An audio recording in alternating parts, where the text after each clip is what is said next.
Families are supposed to be safest together.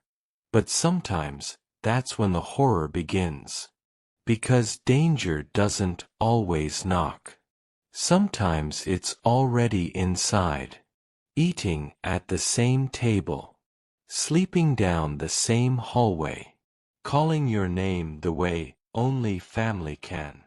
There are moments when a house feels full, even when everyone is accounted for. When laughter from earlier in the evening leaves something behind in the walls.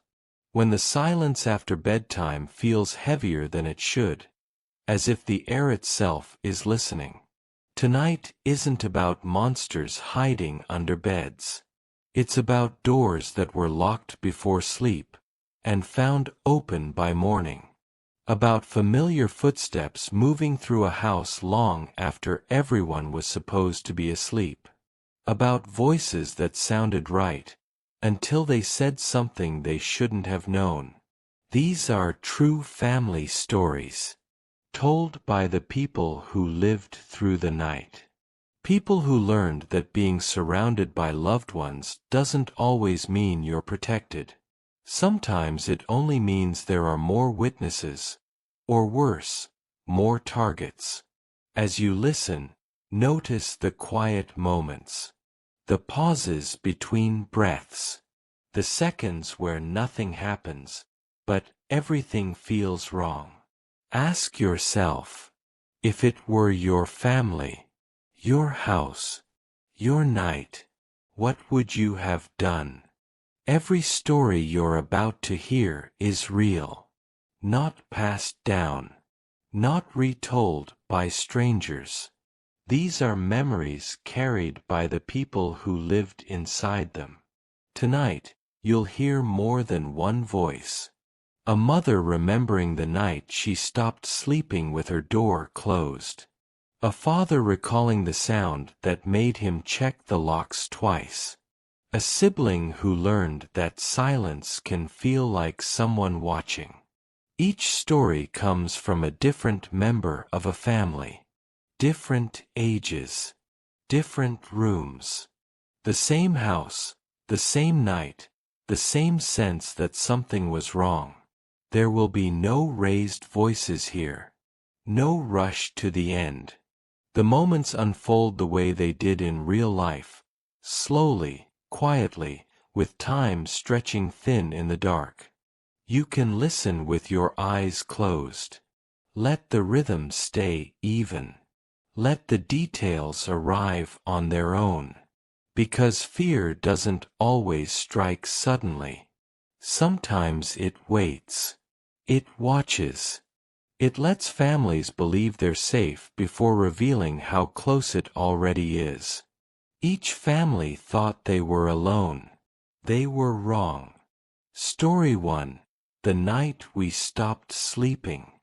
Nothing about our house ever felt strange. At first. It was the kind of place people forget as soon as they drive past it.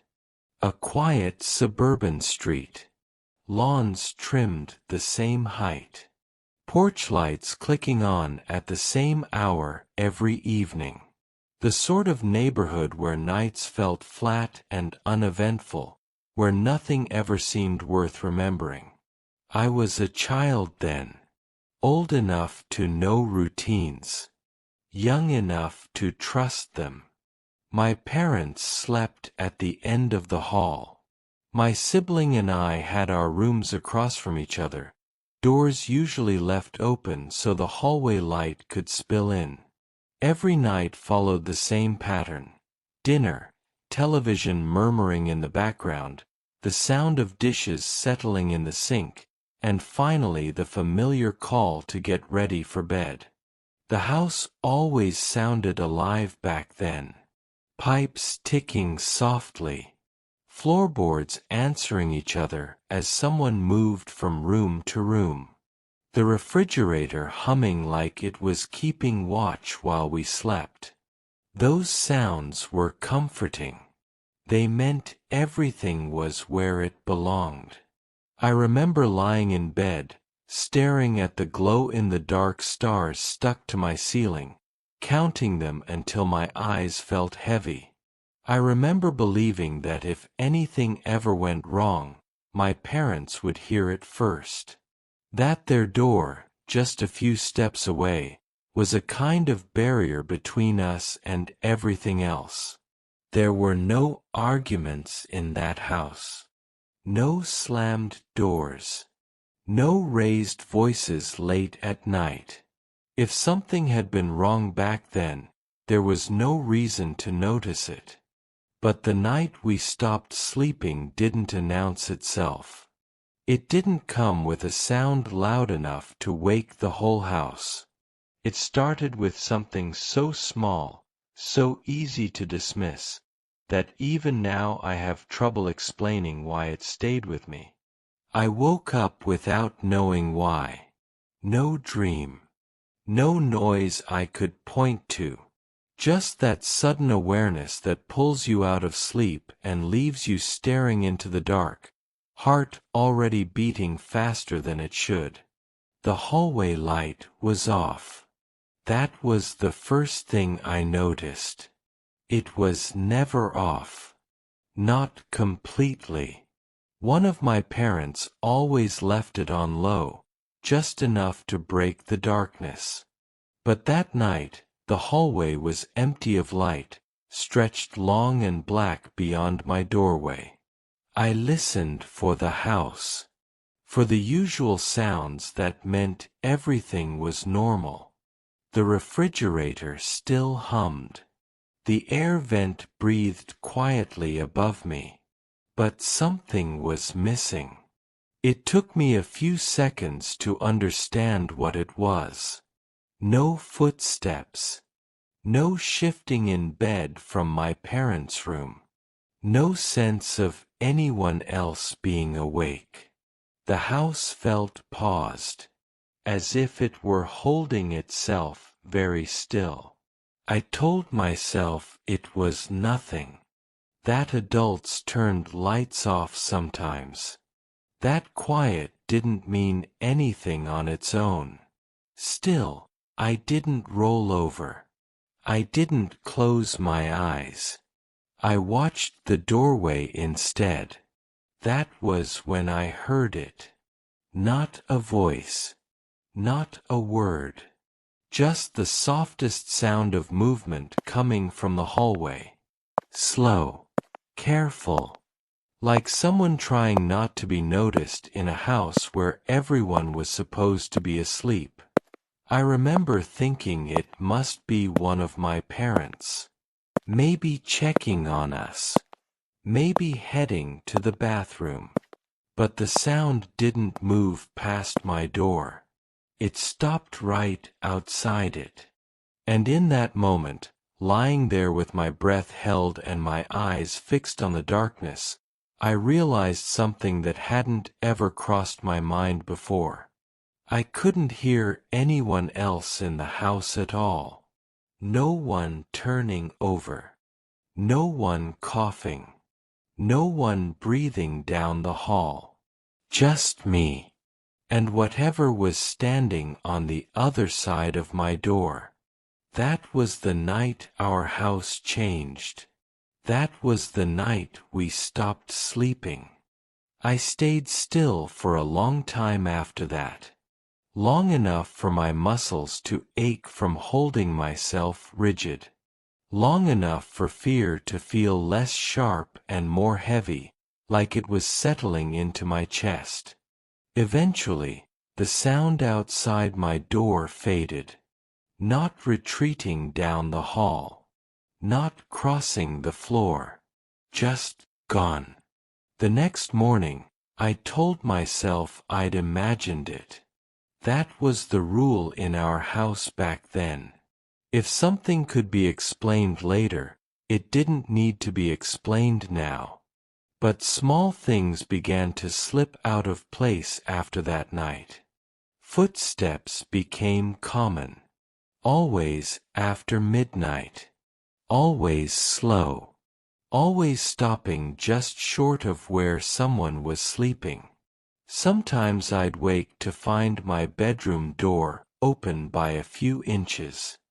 Not wide enough to suggest someone had walked through. Just enough to let the darkness from the hallway leak in, stretching thin shadows across the carpet that didn't match the shape of anything I recognized. Once, I remember watching the hallway light flicker on and off through that narrow gap. Not fast. Not broken. Just dimming, brightening, like it was responding to something moving beneath it. The floorboards started to sound different too. Not random creaks. Measured ones. A step. A pause. Another step. Each time, my body would tense, waiting for the sound to continue. Waiting for it to pass my door. Sometimes it did. Sometimes it didn't. Would you have ignored it, or checked the hallway? We didn't talk about it at first. Not as a family. My parents said the house was settling. Old wood. Temperature changes. Normal things. They smiled when they said it. Too carefully. But my siblings started sleeping with the covers pulled tight over their head.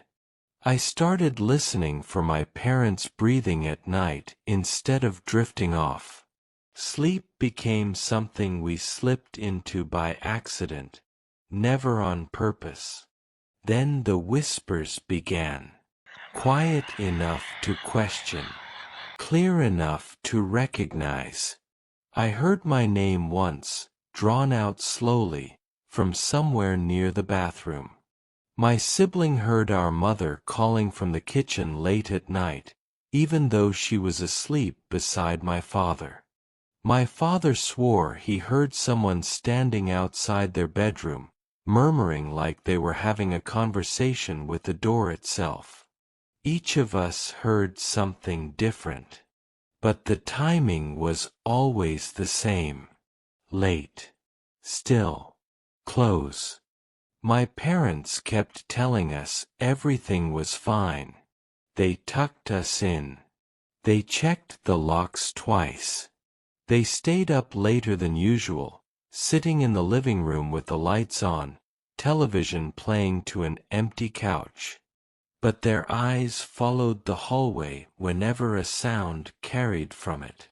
Looking back, we were already being watched. The breaking point came on a night when none of us were asleep. I know that because for the first time, the sound didn't belong to just one of us. It started as movement. Clear. Confident. Something crossed the hallway. Entered one room. Left it. Moved into another. We could hear doors shifting. Air changing. The floor answering each step with a soft complaint.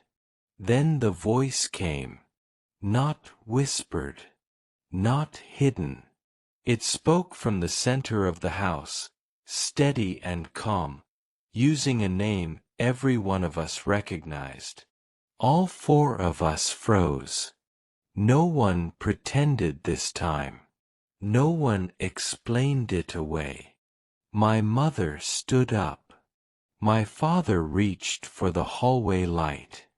And the moment it clicked on, silence. The kind that feels deliberate.